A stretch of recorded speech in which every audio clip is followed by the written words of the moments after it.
Hey everybody, Dr. Riley. Today we're going to talk about something that might actually completely transform how you think about your health, and that's your body's inflammatory language and how summer gives us a unique opportunity to finally hear what it's been trying to tell you.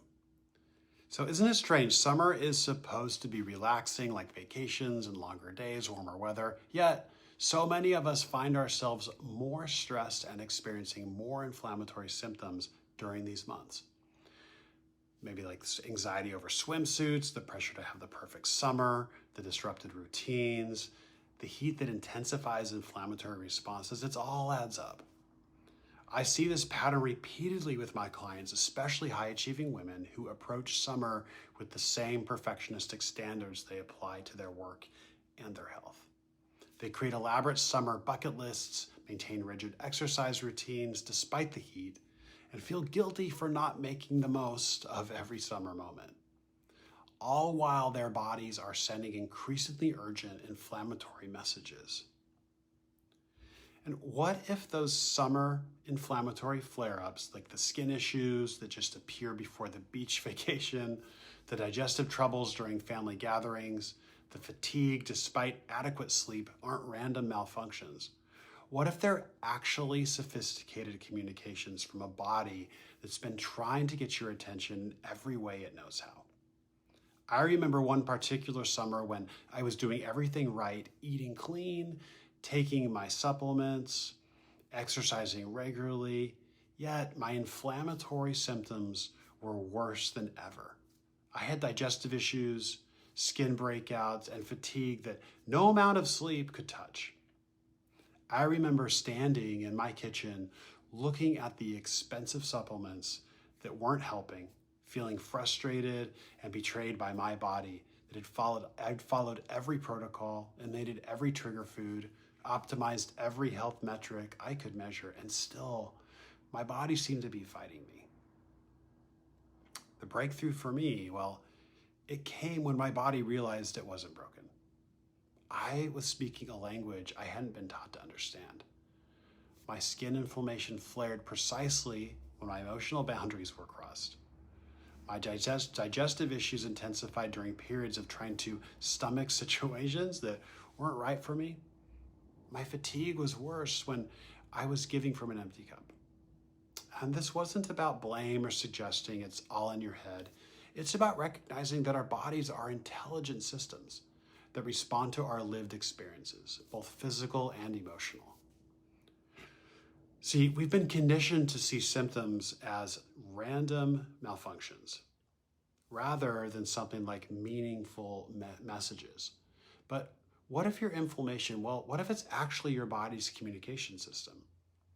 What if different symptoms speak different emotional languages? This isn't a fundamentally different paradigm than what conventional medicine actually offers. Instead of asking what's wrong with me, we begin asking, what might my body be trying to tell me? Research has confirmed that this mind-body connection, when we experience chronic stress, boundary violations, or disconnection from our authentic needs, our bodies actually produce inflammatory responses as a way of getting our attention.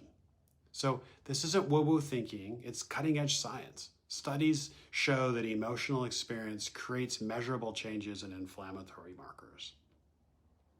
For example, feelings of rejection or social exclusion, they actually increase inflammatory cytokines like interleukin-6 and TNF-alpha. These are the same markers elevated in conditions like arthritis, inflammatory bowel disease, and cardiovascular issues. Even more fascinating, different emotional states actually create different inflammatory patterns. So anger tends to increase TNF-alpha, while sadness more strongly affects interleukin-6. So your body speaks with remarkable specificity if you know how to listen. So let's talk about how to decode what your body might be trying to tell you. So skin issues often relate to boundary violations, your body creating a physical barrier when emotional ones have been crossed. Digestive problems frequently reflect emotional processing challenges, so that what can't be digested emotionally might actually end up manifesting physically. Joint pain itself commonly connects to flexibility and movement in life, and where you might feel stuck or rigid in your thinking or choices or your job situation or relationships. Summer can actually intensify these messages. So heat actually amplifies inflammation. Revealing clothing makes skin issues more visible, and social gatherings challenge boundaries. But summer also gives us this space and permission to finally listen. So let's go deeper with some specific examples I've seen in my practice. Skin pattern. So Lisa experienced eczema flares that mysteriously worsened every summer, particularly before family gatherings. Through our work together, she recognized that these flares coincided with situations where she felt boundaries weren't respected. Her skin literally was creating the boundary that her voice couldn't express. And as she learned to communicate with her needs more clearly, her summer skin improved dramatically, even before we addressed topical treatments. Michelle had digestive problems and suffered from IBS that intensified during summer workout events. We discovered that her symptoms specifically increased during interactions where she had to present a professional persona that differed from authentic feelings. Her digestive system was registering this incongruence, essentially saying, I can't stomach this pretense. As she found ways to bring more authenticity into her professional interactions, her digestive symptoms actually improved. There's examples of energy patterns. So Sarah is a client who experienced debilitating fatigue during summer weekends, despite getting adequate sleep. We uncovered that her energy plummeted specifically when her calendar was filled with social obligations and that it didn't truly nourish her.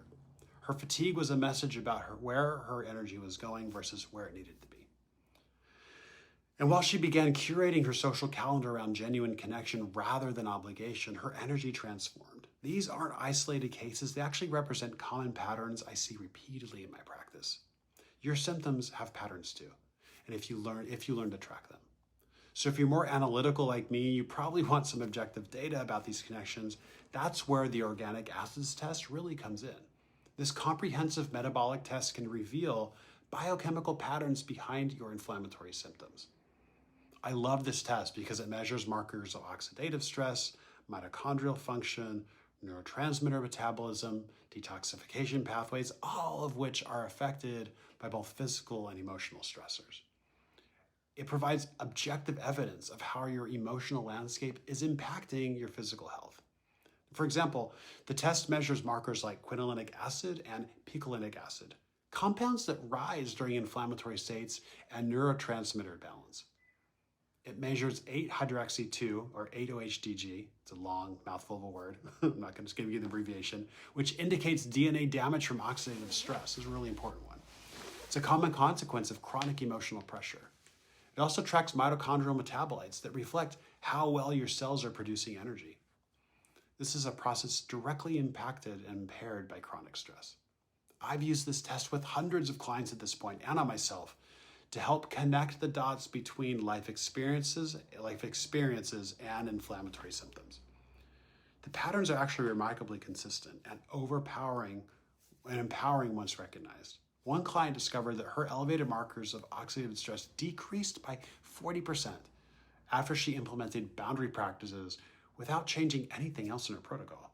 Another saw improvements in neurotransmitter metabolites after she began prioritizing authentic expression over people-pleasing. These aren't coincidences. They're biochemical evidence of the mind-body connection. So why don't we naturally understand this language? Well, there's several reasons. So cultural disconnection between emotions and physical health, medical systems that separate the mind from the body, early experiences where physical signals were dismissed, and over-reliance on intellectual understanding versus a felt sense. We're taught to push through and ignore signals that prioritize productivity over authentic expression. The season of summer offers a natural invitation to slow down enough to finally hear what your body's been trying to tell you. And our medical system often reinforces this disconnection. So how many times have you had your doctor dismiss your symptoms simply because your labs look normal? This experience is particularly common for women whose physical symptoms are more likely to be attributed to stress or anxiety rather than investigated for root causes. And this is a huge part of why I'm so passionate about what I do. So even our language reveals this mind-body split. We say it's all in your head, as if the head isn't part of the body, right? We talk about psychosomatic symptoms as if they're less real than physical ones, despite abundant evidence that all symptoms involve psychological and somatic or body components. This disconnection often begins in childhood. Many of us learned early on that certain emotions weren't acceptable, or that physical sensations should be ignored in favor of external expectations. These patterns become so ingrained that by adulthood, we've developed sophisticated systems for overriding our body's messages. The good news, this communication system never stops trying to reach you. Your body continues sending you signals, hoping that someday you'll learn to listen. And summer, with its invitation to slow down and tune in, offers really the perfect opportunity to finally hear what it's been saying all along. Summer gives us some unique opportunities to establish better communication with our bodies. So here's your summer body dialogue prescription. 1, summer morning check-ins. Use the early summer light to create a practice of morning body scans. Before checking your phone, take 3 to 5 minutes, just 3 to 5 minutes, to simply notice your physical sensations without judgment. Where's their tension? Where's their ease? Where's their pain? Where's their energy? Just observe without trying to fix anything at all. Just simply observe. You can try this practice. So as you open your eyes each morning, place one hand on your heart, the other one on your belly. Take 3 deep breaths, then silently ask, what do I need today? Notice what arises, what sensations, images, words, or simply a felt sense. This practice creates a foundation for body dialogue throughout the day. The heat of summer can also be an awareness teacher. So you can use summer's heat as a mindfulness bell, if you will. When you notice the sensation of warmth, use it as a reminder to check in with how you're feeling emotionally. Is there heat in your emotions as well? Are you carrying anger or frustration that might need expression? A summer heat awareness practice might look like, when you feel physically warm, pause and ask yourself, on a scale of 1 to 10, how heated do you feel emotionally right now? If the number is above a 4, take a moment to identify what might be triggering this response. This simple practice builds the connection between physical sensations and emotional awareness. So you can use water even as an emotional regulatory system. So summer naturally brings us to water. So pools, lakes, oceans, rivers, even garden hoses and sprinklers. Water immersion activates the parasympathetic nervous system, creating the regulation necessary to hear subtle body messages. And after water experiences, you can journal about any insights or body sensations that arise. You can try this winter dialogue practice. While immersed in summer or in touching water, imagine it washing away layers of tension or protection. As these layers dissolve, ask yourself, what have you been trying to tell me? Stay open to whatever emerges, whether it comes as a clear message or simply a shift in sensation. These practices aren't just nice self-care activities, they're structured approaches to rebuilding body communication pathways that may have been dormant for years. Consistency, like with everything, is key. Even 5 minutes of daily intentional body dialogue creates more lasting change than occasional longer sessions. Physical interventions alone can often create temporary relief, but sustainable healing addresses both physical and emotional components simultaneously. And when the messenger or the symptom is received, the message can rest. So for example, if your summer skin inflammation is partly related to boundary violations, all the topical treatments in the world won't create lasting change unless you address the boundary needs. If your digestive system issues worsen at family gatherings, digestive supplements aren't the only part of the solution. The integrated approach doesn't mean abandoning physical interventions. In fact, it's quite the opposite. It means making those interventions more effective by also addressing emotional patterns connected to your symptoms. I had a client once named Emma who had tried every anti-inflammatory supplement available for her, persistent joint pain. We actually discovered her pain intensified specifically when she felt stuck in situations that didn't align with her values. And while continuing her physical protocol, she began practicing the skill of authentic expression and making choices aligned with her deeper priorities. And within weeks, her need for pain medication decreased significantly. This isn't about choosing between physical and emotional approaches. It's about recognizing that lasting healing requires both. So summer brings unique inflammatory triggers worth noting before we leave here. So disrupted sleep from longer daylight and heat, increased alcohol consumption for many people at social gatherings, irregular eating patterns during travel and activities, sun exposure, both positive and potentially inflammatory, social comparison triggered by revealing clothing, that's quite the thing. Being aware of these factors helps you interpret your body's messages more accurately. It's your inflammation about deeper emotional patterns or simply a response to these seasonal changes. For many of my clients, it's both. Summer amplifies existing patterns while also adding unique stressors. The key is developing the discernment to recognize which is which. So for example, if you notice skin inflammation after a day at the beach, it's simply sun exposure. Or was there a social comparison triggered by swimsuit anxiety? If you experience digestive issues during vacation, is it just the change in routine? Or are you also stomaching family dynamics that don't feel supportive? We've all been there, I think. This discernment comes with practice.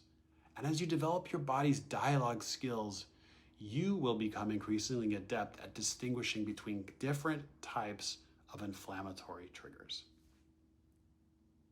Creating a simple tracking system can accelerate your body dialogue practice. So here's a straightforward approach. So each day you can note your main physical sensations or symptoms, the situations, interactions, or environments you experienced, the emotions you felt or suppressed, any patterns or connections you notice. After a week of consistent tracking, patterns often emerge that were previously invisible. You might notice your neck tension intensifies after conversations with a specific person, or your digestive issues improve when you spend time in nature. These patterns, they're not coincidences. They're your body's intelligence revealing itself through consistent data points.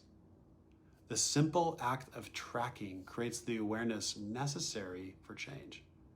And when you learn to decode your body's inflammatory language, well, here's the thing, everything else changes too. Instead of fighting symptoms, you become curious about their messages. Instead of feeling betrayed by your body, you actually recognize its wisdom and its protection. One client, Jennifer, had struggled with summer eczema for years. Through our work together, she recognized that, her skin inflammation intensified when she said yes to events she actually wanted to decline. Her body was creating boundaries her voice couldn't express. As she learned to say no more authentically, her summer skin cleared up dramatically, even before we addressed the physical protocols. Another client, Danielle, had experienced seasonal migraines for over a decade. We discovered they typically appeared after family gatherings where she felt unseen in her authentic self. While maintaining her physical migraine protocol, she began experimenting more with honest communication during these gatherings, and her migraine frequency actually decreased by 70%. These transformations aren't unusual. They're what happens when we finally receive the messages our body has been sending. And the message is finally heard, the messenger can rest. So this week, I invite you to approach your inflammatory symptoms with curiosity rather than judgment. Instead of asking, gosh, what is wrong with me? Try asking, what might my body be trying to tell me? So here's a simple 7-day dialogue, where you can get started. So day 1, upon waking, do that 3-minute body scan, noticing sensations without judgment. Day 2, track any skin changes and what boundary situations might have occurred that day. Day 3, pay attention to digestive sensations and what emotions you may be digesting. Day 4, notice areas of physical tension and where you might be holding back expression. Day 5, document energy levels throughout the day and what interactions energize or deplete you. Day 6, immerse yourself in water, even just a hand in a bowl of water, and ask what it needs. And Day 7, review your notes from the week, looking back for patterns and connections. In our symptom suppression culture, choosing to actually really truly listen to your body's wisdom is a revolutionary act. It challenges the narrative that health is simply the absence of symptoms, that bodies are machines to be fixed rather than intelligent systems to be heard. And when you choose to decode your body's inflammatory language, well, you're not just addressing individual symptoms, you're transforming your entire relationship with your health. You're moving from a model of fighting against your body to collaborating with its wisdom. This shift, well, it doesn't just change your inflammatory markers, it changes how you move through the world. Clients report not only improvements in physical symptoms, but really they also report greater authenticity in relationships, clearer decision-making, and a profound sense of coming home to themselves. So remember, your body isn't the enemy. It's been your most faithful messenger all along. And I hope this video resonated for you. If it did, let us know down below. Look forward to seeing you at the next one.